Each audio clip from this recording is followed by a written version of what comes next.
তার সাথে এটাও বলেছে আপনি বলুন যে প্রয়োজনে ফেসবুকের কি নাকি হোয়াটসঅ্যাপের কি করবো পাবলিক ডোমেইনে। আমি ওনাদের বলবো, সম্মান জানিয়ে বলছি, অতটুকু আর বাদ রাখবেন কেন? হোয়াটসঅ্যাপে কি গল্পগুজব হয়েছে সেটা একটু পাবলিককে দিয়ে দিই। আর একটা কথা, উনি হোয়াটসঅ্যাপের মেসেজে টেক্সটের কথা বলছে। এখানে দেশ কিভাবে গড়বে, দেশ কিভাবে এগিয়ে নিয়ে যাবে তার নির্বাচন হচ্ছে। তার নির্বাচনে এই হোয়াটসঅ্যাপে একটা টেস্ট কোড দিলে সমাধান হয়নি। আমি আপনাদের জানিয়ে রাখি, এতদিন বলিনি, আজকে বলছি। সর্বপ্রথম আমি এই জোট করার জন্য আলিমুদ্দিন ইনস্টিটিউটে আমি গিয়েছিলাম বিমানবাবুর সাথে কথা বলতে। তারপরে একাধিকবার আমাদের দলের পক্ষ থেকে, যেহেতু আমার ভোট প্রচার ছিল বলে, আমাদের দলের পক্ষ থেকে working president, general secretary, office সেক্রেটারিতে বারবার আমরা পাঠিয়েছি। আমরা জোটের পক্ষে কথা বলছিলাম বলে আমরা যতবার গিয়েছি, আলিমুদ্দিনে গিয়েছি, আমরা একবারের জন্য বলিনি যে আমরা গরম দেখিয়ে যে আমাদের কাছেও আসুক, আপনার আমাদের রাজ্য অফিসে আসুক, সেটা আমরা চাইনি। আমরা চেয়েছিলাম জোটটা হোক। কিন্তু দুঃখের বিষয়, নওশাদ সিদ্দিকীরা প্রচুর চেষ্টা করেছে, কিন্তু সর্বপ্রথম কংগ্রেস জোট করতে চায় না। দ্বিতীয় হচ্ছে সিপিএমও চায়নি, সেই 3টে 4টে 5টা অব্দি রুখে গিয়েছে। আমরা জোটের স্বার্থে 14 থেকে 7-এ নেমে গিয়েছিলাম। আত্মমর্যাদা খুইয়ে তো আর জোট করা যায় না। ও গল্প পাবলিক খাচ্ছে না, ও নাটক খাচ্ছে না। তবে একটা কথা বলি, কল্যাণবাবু না যেই বলছে, সৎ সাহস থাকলে পাড়ার চারানার নেতাদের কথা আমি ভাবি না। যদি ওই কল্যাণবাবুদের মতো সেকেন্ড লেয়ারের নেতা কোনো বলে, শুধু একটু কথাই বলবেন, নওশাদ সিদ্দিকী বলেছে কত টাকা নিয়েছে এই ফিগারটা একবারে বলতে, তারপরে 5 টাকার পেনের খোঁচা দিয়ে বুঝিয়ে দেবো। শুনুন, আমি একটা কথা বলি, ওই লোকের কাজ কিচ্ছু নেই। ও নওশাদ সিদ্দিকীকে আক্রমণ করলে ভোট মানে মিডিয়াতে আসতে পারছে না, হয়তো ওই জন্য নওশাদ সিদ্দিকী আক্রমণ করছে। আমি কোথায় ভোটে দাঁড়াবো কল্যাণবাবু ঠিক করে দেবে, না মমতা ব্যানার্জি ঠিক করে দেবে? আমি কোথায় ভোটে দাঁড়াবো আমার দল আমাকে ঠিক করে দেবে। দল যদি আমাকে আগামী দিনে চাই পঞ্চায়েতের মেম্বারে দাঁড়াতে, আমি পঞ্চায়েতের মেম্বারে হয়ে দাঁড়িয়ে লড়াই করব। দল যদি জেলা পরিষদে পদপ্রার্থী করে, আমি জেলা পরিষদের পদপ্রার্থী হয়ে লড়াই করব। দল যেটা চাইবে সেটা আমি লড়াই করব। কল্যাণবাবু কি বলছে সেটাতে করতে হবে, কল্যাণবাবুর কথাই বাড়ে খেয়ে করতে হবে, এটা ব্যাপার নাই। তবে কল্যাণবাবুকে আমি এতটুকু কথা বলতে পারি, গুন্ডামস্তান আর পুলিশটাকে ছাড়া আপনি জিতে এসে দেখান তো একবার। দেখুন, ব্যাপারটা হচ্ছে ওরা বাইনারি পলিটিক্স করতে চাইছে। ভারতবর্ষের বর্তমান যে হিন্দু আছে, প্রায় 80% কাছাকাছি যে হিন্দু সমাজের মানুষ আছে, তাদেরকে ভালো রাখার জন্য ভারত সরকার কি করছে সে প্রশ্নটা করা দরকার। শুধুমাত্র ভোটের বৈতরণী পার করার জন্য, মানুষের মনসে বিভেদ লাগিয়ে দিয়ে ক্ষমতায় টিকে থাকার জন্য এ ধরনের অবাঞ্ছিত কথা বলছে। ভারতবর্ষ গণতান্ত্রিক রাষ্ট্র, ধর্মনিরপেক্ষ রাষ্ট্র, এটা হয়তো অসমের মুখ্যমন্ত্রী ভুলে যাচ্ছে, সেই জন্য এই ধরনের অবাঞ্ছিত কথা বলছে।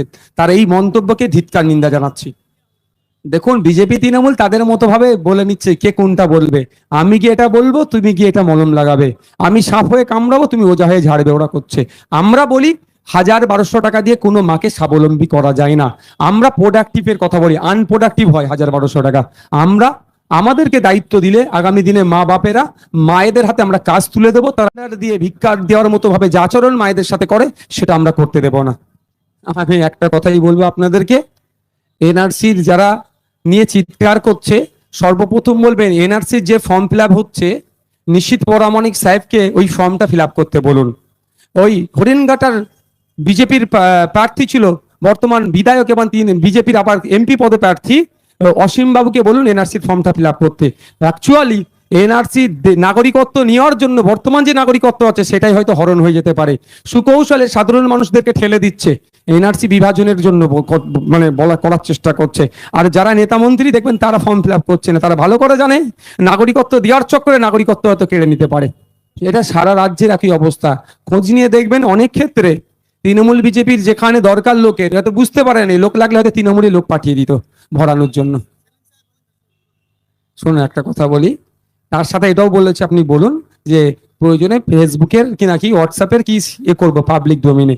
আমি ওনাদের বলবো, সম্মান জানিয়ে বলছি, অতটুকু আর বাদ রাখবেন কেন? হোয়াটসঅ্যাপে কি গল্পগুজব হয়েছে সেটা একটু পাবলিককে দিয়ে দিই। আর একটা কথা, উনি হোয়াটসঅ্যাপের মেসেজে টেক্সটের কথা বলছে। এখানে দেশ কিভাবে গড়বে, দেশ কিভাবে এগিয়ে নিয়ে যাবে তার নির্বাচন হচ্ছে। তার নির্বাচনে এই হোয়াটসঅ্যাপে একটা টেস্ট কোড দিলে সমাধান হয়নি। আমি আপনাদের জানিয়ে রাখি, এতদিন বলিনি, আজকে বলছি। সর্বপ্রথম আমি এই জোট করার জন্য আলিমুদ্দিন ইনস্টিটিউটে আমি গিয়েছিলাম বিমানবাবুর সাথে কথা বলতে।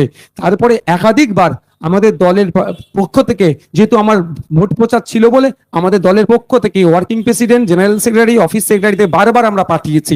আমরা জোটের পক্ষে কথা বলছিলাম বলে আমরা যতবার গিয়েছি, আলিমুদ্দিনে গিয়েছি, আমরা একবারের জন্য বলিনি যে আমরা গরম দেখিয়ে যে আমাদের কাছেও আসুক, আপনার আমাদের রাজ্য অফিসে আসুক, সেটা আমরা চাইনি। আমরা চেয়েছিলাম জোটটা হোক, কিন্তু দুঃখের বিষয় নওশাদ সিদ্দিকীরা প্রচুর চেষ্টা করেছে, কিন্তু সর্বপ্রথম কংগ্রেস জোট করতে চায় না। দ্বিতীয় হচ্ছে সিপিএমও চায়নি, সেই 3টে 4টে 5টা অবধি রুখে গিয়েছে। আমরা জোটের স্বার্থে 14 থেকে 7-এ নেমে গিয়েছিলাম। আত্মমর্যাদা খুইয়ে তো আর জোট করা যায় না। অমিত শাহজিকে বলুন ক্রাইম রিপোর্টটা বার করতে। অমিত শাহজিদের ডবল ইঞ্জিনের যে সরকারগুলো আছে সেখানে কাদের মাথা চাড়া দিচ্ছে? সমাজ বিরোধী। তারা উত্তরপ্রদেশ দেখুন, বিভিন্ন বিজেপি শাসিত রাজ্যগুলো বলুক, খোঁজ নিয়ে দেখতে বলুন যে বাংলার ভূমি অনেক পবিত্র ভূমি, বাংলার ভূমি সম্প্রীতির ভূমি, এই ভূমিতে এসে এই ধরনের মন্তব্য করবেন না। উত্তরপ্রদেশে কি হচ্ছে, অসমে কি হচ্ছে, গুজরাটে কি হচ্ছে, সেগুলোকে নিয়ে ওনাকে একটু ভাবতে বলুন, অ্যানালাইসিস করতে বলুন। দেখছেন তো যেটা হচ্ছে, ভোটে মারামারি হানাহানিতে জড়িয়ে পড়ছে। আর কারা জড়াচ্ছে? গরিব মানুষ, দিনে দিনে 300 টাকা রোজে কাজ করে তারা ক্ষতিগ্রস্ত হয়ে যাচ্ছে। তাই নেতাদের জন্য সাধারণ কর্মী যারা তারা ক্ষতিগ্রস্ত না হয় তার আহ্বান জানাচ্ছি। অবশ্যই আমি তো দেখ 21-এ নির্বাচনে এক্সপিরিয়েন্স আমার আছে, 23-এ পঞ্চায়েত নির্বাচনে এক্সপিরিয়েন্স আছে, আর এখন 24-এ নির্বাচন হতে চলেছে। আমি তো আশঙ্কা করছি গোলপোড়া গরু। বরঞ্চ ওনারা যেগুলো চড়ে ঘুরে বেড়াচ্ছে সব আপনাদের ট্যাক্সের টাকা থেকে হচ্ছে। এই শুভেন্দু অধিকারী যে লিডার অফ অপোজিশন হিসাবে যে গাড়িটা পেয়েছে, গাড়ি এবং তেল আপনাদের ট্যাক্সের টাকায়। মমতা ব্যানার্জি যেগুলো চড়ে বেড়াচ্ছে সব নিয়ে সব আপনাদের ট্যাক্সের টাকা। তো আপনাদের বলি ওই যে এটা তৈরি করতে ওই 12 mm হয়তো রডের কথা বলা আছে, কি বালির কথা বলা আছে, কি সিমেন্টের কথা বলা আছে, হয়তো হ্যাভেলসের বা ফিলিপসের দামি কোম্পানির লাইটের কথা বলা আছে। ও দরকার 3200 টাকা লাইটের পিস, দিচ্ছে 800 টাকা লাইট। অল্প দিনেই কেটে যাচ্ছে, কাটছে যাচ্ছে কার জনগণের। এইরকম ভাবেও লুট হয়। তো আপনাদের বলি আপনারা যদি আমাদেরকে সুযোগ দেন, আমরা যেখানে যে উন্নয়ন আপনারা বলবেন আমাদের ওই টাকার মধ্যে সেটাই আমরা করব। কিন্তু যখন কাজটা হবে সর্বপ্রথম আমরা কি করব, একটা মনিটরিং কমিটি করব। ধরুন না এখানে 100 মিটার একটা ঢালাই রাস্তা হচ্ছে, 8 ফুট চওড়া 6 ফুট গেজ। ওখানে যে অনেক ক্ষেত্রে দেখবেন 8 ফুটের জায়গায় 6 ফুট চওড়া আর 6 ইঞ্চি গেজের জায়গায় 3 ইঞ্চি গেজ করছে।